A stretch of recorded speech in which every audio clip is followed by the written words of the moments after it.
여러분들은 어떤 스타일의 사람을 제일로 싫어하십니까? 어떤 사람은 약속 안 지키는 사람이 싫어하는 사람도 있고, 또 느끼한 사람 싫어하는 사람도 있고, 그죠? 예. 그 예수님은 어떤 사람을, 어떤 스타일의 사람을 싫어하셨을까요?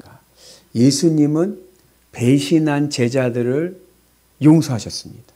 그죠? 나를 배신했어. 그래도 그 사람 용서해주고 사랑으로 덮어줬어요. 예수님을 죽이겠다고 십자가에 못 박은 원수들을 위해서 기도를 해주십니다. 그러니까 예수님은 나를 배신하고 나를 죽이겠다고 했던 사람들도 용서하고 그리고 그들에게 기도를 해줬어요. 그런데 예수님께서 싫어했던 부류가 있었는데 그건 뭐냐면 겉과 속이 다른 위선자들입니다. 겉과 속이 다른 위선자들. 예수님께서나 하나님은 우리가 그냥 내 모습 있는 그대로 주님 저는 죄인입니다. 겸손하게 자기가 죄인임을 고백하고 나오면 어떠한 죄도 다 용서해 주십니다. 배신을 때려도 용서하시고 죽이겠다고 하는 사람도 용서하시잖아요. 그러나 그러지 않고 안 그런 척, 죄 없는 척, 깨끗한 척 하면서 위선을 부리면 예수님과 하나님은 싫어하십니다. 그래서 예수님께서 가장 싫어했다기보다는 가장 경고의 말씀을 많이 하셨던 부류가 바로 바리새인들입니다. 바리새인들은 위선자들인 거예요.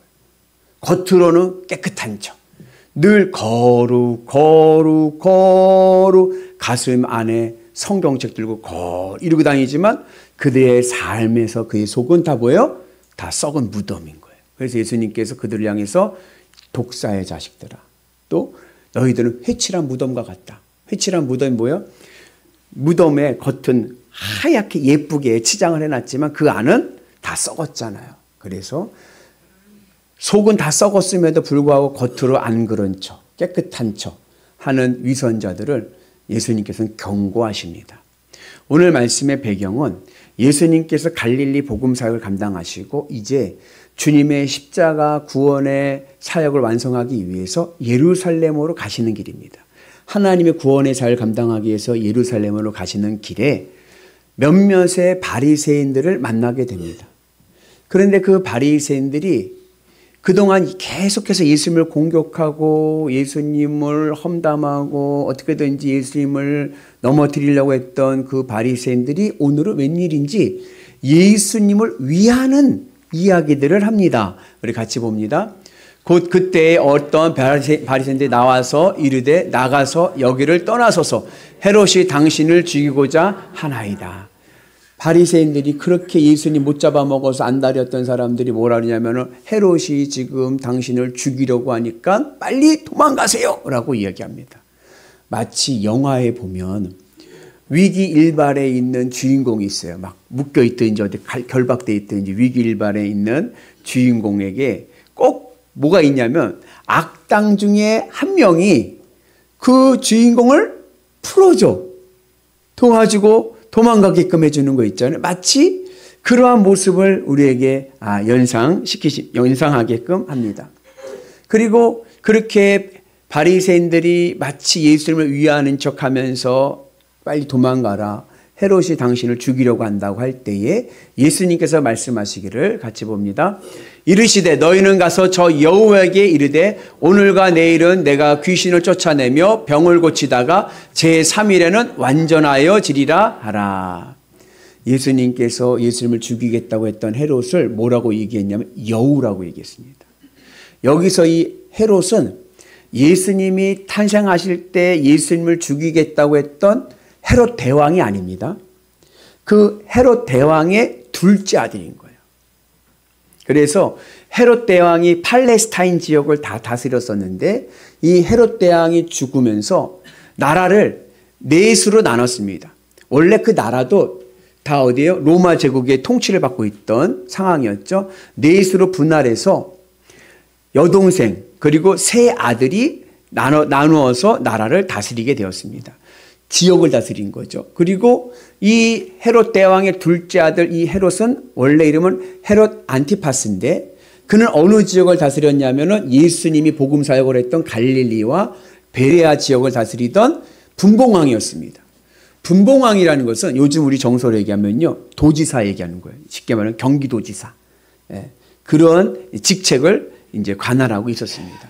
그런데 이 헤롯 안티파스를 예수님께서 뭐라고 그랬어요? 여우라고 그랬어요. 이 헤롯 안티파스가 우리가 아는 몇 가지 에피소드가 있습니다. 하나는 뭐냐면 이 헤롯 안티파스가 누구를 죽였냐면 세례 요한을 죽였습니다.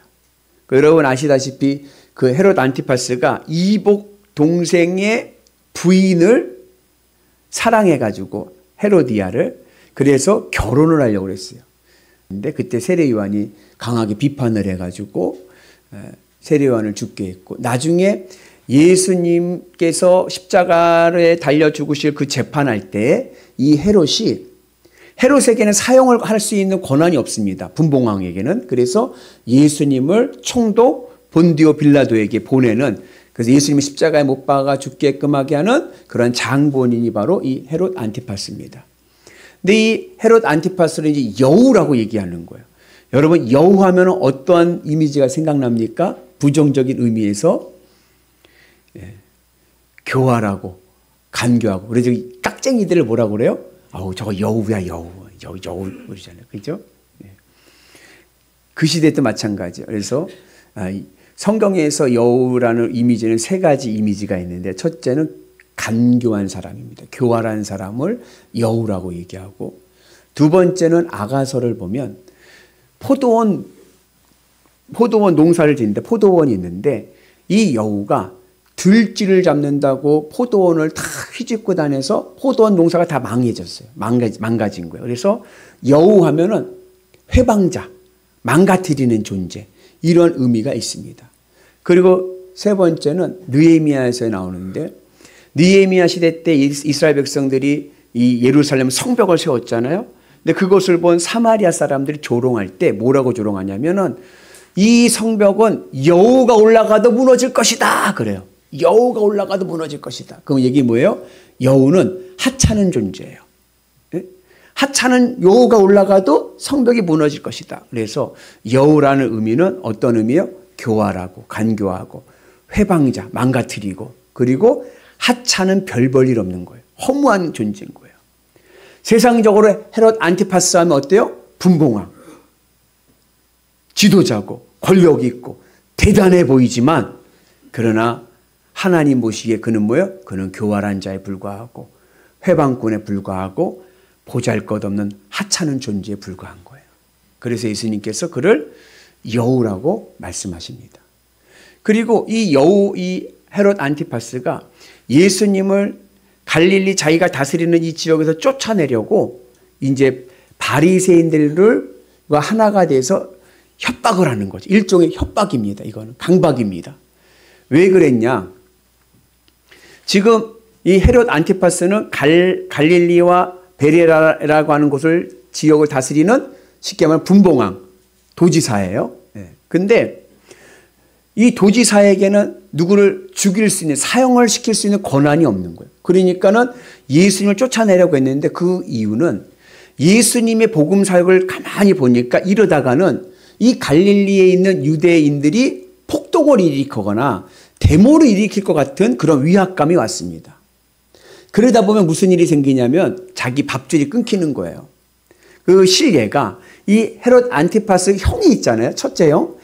헤롯 알켈라스라고 하는데, 이 첫째 형이 어느 지역을 다스렸냐면은 팔레스타인 중에서도 유대 지역과 사마리아 지역을 다스린 거예요.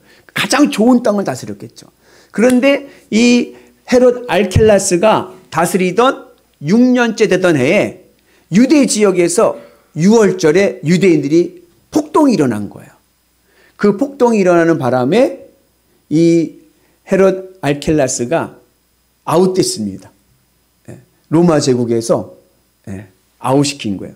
해임시킨 겁니다. 해임시켜가지고 저 갈리아라고 하는 지역에 유배시켜버렸어요.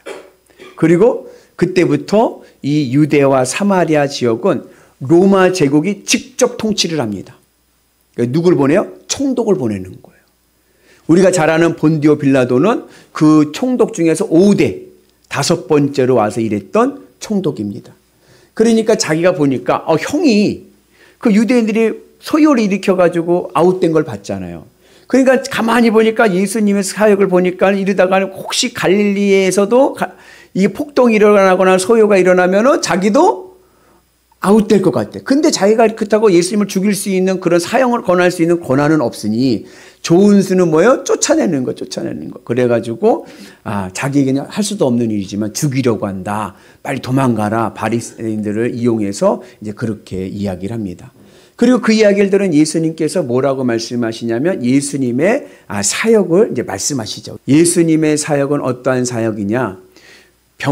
귀신을 쫓아내고 병든 자를 고치시는 사역입니다.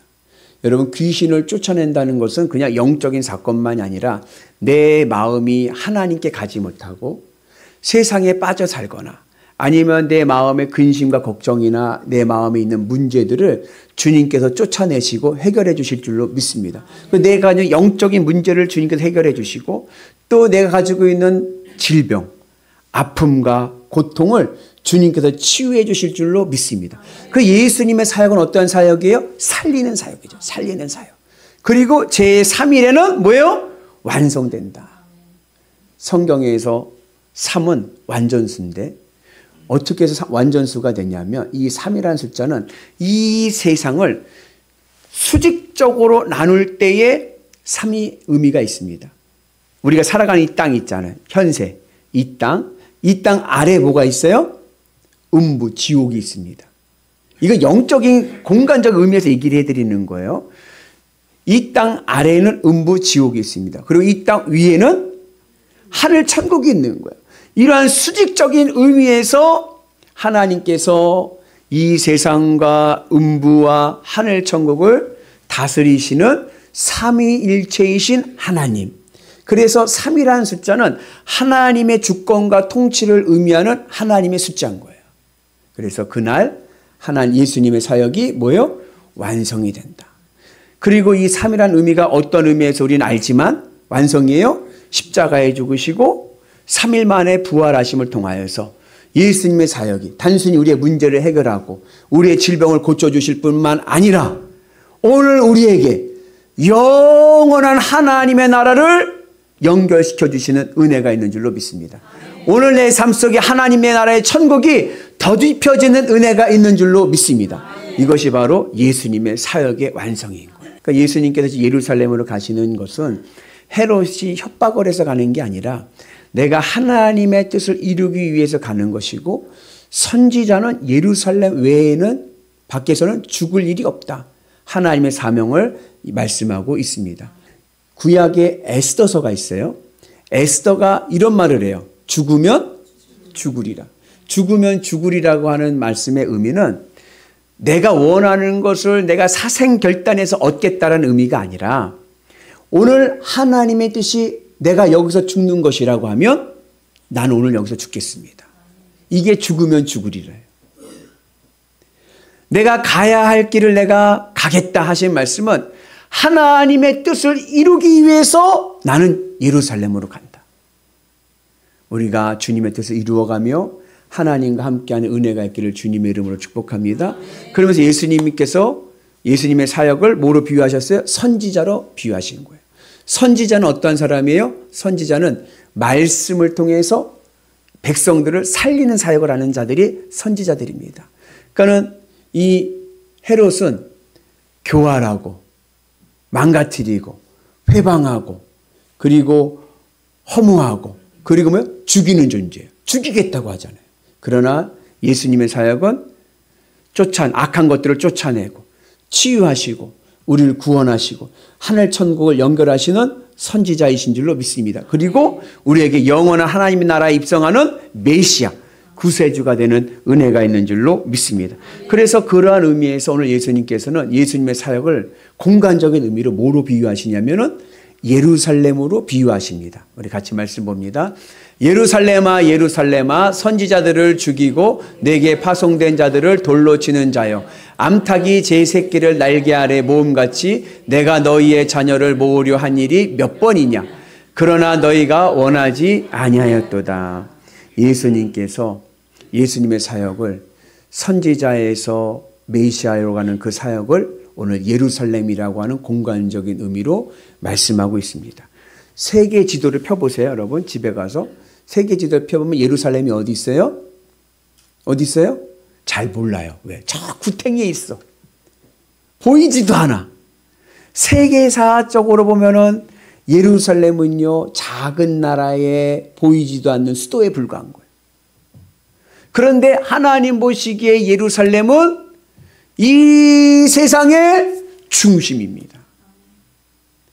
하나님 보시기에 예루살렘은 이 세상의 중심점인 거예요. 하나님은 예루살렘을 통해서 역사하십니다. 어떻게 세계사 지도에서는 보이지도 않는 그 조그만 나라의 수도가 하나님의 관점에서는 이 세상에 역사하시는 하나님의 중심점이 될 수 있었는가? 이유는 예루살렘에는 하나님의 성전과 왕궁이 있기 때문에 그래요. 목사님, 다른 나라도 다 신전이 있고 왕궁이 있던데요. 맞아요. 더 화려하고 더 큰 신전이 있고 왕궁이 있어요. 그러나 신전과 성전은 다릅니다. 신전은 어떤 곳이냐? 신전은 신과 거래하는 자리예요. 신과 딜치러 가는 거예요. 그래서 내가 원하는 거, 내가 갖고 싶은 거, 내 소원을 이루기 위해서 신과 딜하는 자리가 신전입니다. 성전은요? 성전에 들어오기 위해서는요, 성전 마당에서 번제 예배를 드려야 돼요. 번제 예배는 어떤 자리입니까? 내가 죽는 거예요. 내가 세상을 사랑하고 세상 것을 원했던 그러한 마음들을 다 죽이고 오직 누구만? 주님으로 기쁘고 만족한 마음의 상태에서 모이는 곳이 성전입니다. 신전은요, 내가 좋고 내가 원하는 것을 위해서 모이는 곳입니다. 그러나 성전은 주님으로 기쁘고 주님으로 만족하고 주님을 위해서 모이는 곳이 성전인 거예요. 세상의 나라들과 예루살렘이 다른 이유가 거기 있는 거예요. 왕궁도 세상의 왕은 어떤 왕입니까? 절대 권력. 내가 하고 싶은 대로, 내 마음대로. 내가 법이지 뭐. 그러나 이스라엘의 왕궁에 있는 왕은 내 마음대로가 아닙니다. 솔로몬이 20세에 왕이 오르고 기브온 산당에서 1000번제를 드릴 때 그 모습이 하나님 보시기에 너무나도 기특했어요. 그래서 하나님께서 이 솔로몬에게 뭐라 그러냐면 내가 너에게 뭐 해줄까 그랬어요. 그랬더니 솔로몬이 하는 말이 뭐예요? 하나님, 저는 어리석습니다. 하나님의 말씀을 들을 수 있는 듣는 마음 주세요 그랬어요. 이게 왕인 거예요. 예루살렘의 왕은 뭐냐? 내 마음대로 나 하고 싶은 대로 자기 중심적으로 나라를 다스리는 자가 아니라 하나님의 말씀대로, 하나님의 뜻대로, 하나님과 이스라엘 백성들이 하나님을 만날 수 있는 중재자로서의 왕인 거예요. 그래서 예루살렘은 하나님으로 기쁘고 하나님으로 만족하고 하나님을 위해 모이는 공동체, 그것이 바로 이스라엘의 예루살렘 성전이고, 예루살렘의 왕궁은 그 하나님이 주시는 말씀을 가지고 이스라엘 백성들에게 하나님의 뜻으로 살아갈 수 있는 하나님 백성 되게끔 하는 자리가 바로 이스라엘의 왕의 자리입니다. 오늘 우리에게도 그러한 은혜가 있기를 주님의 이름으로 축복합니다. 예수님께서 그래서 예루살렘으로 가시는 거예요. 그 예루살렘을 가시면서 우리들에게 말씀하시기를 뭐라고 그러냐면은 암탉이 위기의 상황에서 제 새끼를 어디로? 날개로 품듯이 내가 너희들을 위해서 예루살렘으로 간다. 예수님께서 우리를 구원하시기 위해서 예루살렘으로 가십니다. 그리고 예수님께서 우리를 모으세요. 어디로요? 암탉이 자기 날개로 새끼들을 모으듯이 오늘 우리를 어디로 모읍니까? 주님의 십자가 은혜 안에로 모이게끔 하는 거예요. 그래서 우리가 주님의 십자가 은혜 안에 모일 때 우리는 주님의 은혜 안에서 안전하고 행복한 은혜가 있는 줄로 믿습니다. 여러분, 세상이 행복할까요? 믿음 안에 있는 성전이 행복할까요? 성전이 행복한 거예요. 여러분 세상의 쾌락은요 어때요? 교활합니다. 내 인생길 다 망쳐버리는 거예요. 여러분 세상의 쾌락 따라가다가는요 인생이 망치고 마는 거예요. 그리고 허무하고 하찮아 버립니다. 나중에 돌아보면요, 야 이거 아무것도 아닌데 내가 여기에다 내 인생을 다 쏟아버렸구나. 후회밖에 남질 않아요. 그러나 주의 성전 안에서 믿음으로 가게 되면요, 그곳에서 내 인생의 문제가 해결되고요, 내가 있는 모든 악한 영들은 쫓아내고요, 내 인생의 육신의 질병도 치유되고요, 내 인생에 있는 모든 것들이 회복되고 살아나는, 그래서 영원한 하나님의 나라에 입성하는 구원의 은혜가 있는 줄로 믿습니다. 그래서 오늘 예수님께서 우리들에게 뭘 요구하시느냐? 오늘 사순절에 주님이 가신 그 예루살렘의 길을 우리도 가기를 원하시는 거예요. 그래서 우리가 공간적인 의미에서 우리는 뭐가 돼야 돼요? 뭐가 돼야 돼요? 예루살렘이 돼야 되는 거예요. 그것을 뭐라 그래서 신약 성경에서는요, 왕 같은 제사장이다. 늘 내 삶 속에서 주님을 위해서 주님으로 기뻐하며 살아가는 인생이 가장 가치 있는 인생 될 줄로 믿습니다. 그리고 늘 주님의 은 안에서 주의 말씀의 통제를 받고 말씀에 순종하며 살아갈 때에 우리의 인생길이 행복할 줄로 믿습니다. 그 은혜가 오늘 우리 가운데 임하시기를 주님의 이름으로 축복합니다. 그래서 여러분 주님의 십자가 은혜 안에 있는 것이 복입니다. 아멘이십니까? 여러분들의 주님의 은혜 안에서 주님의 길을 따라갈 때 우리의 삶이 하늘의 복으로 행복할 줄로 믿습니다.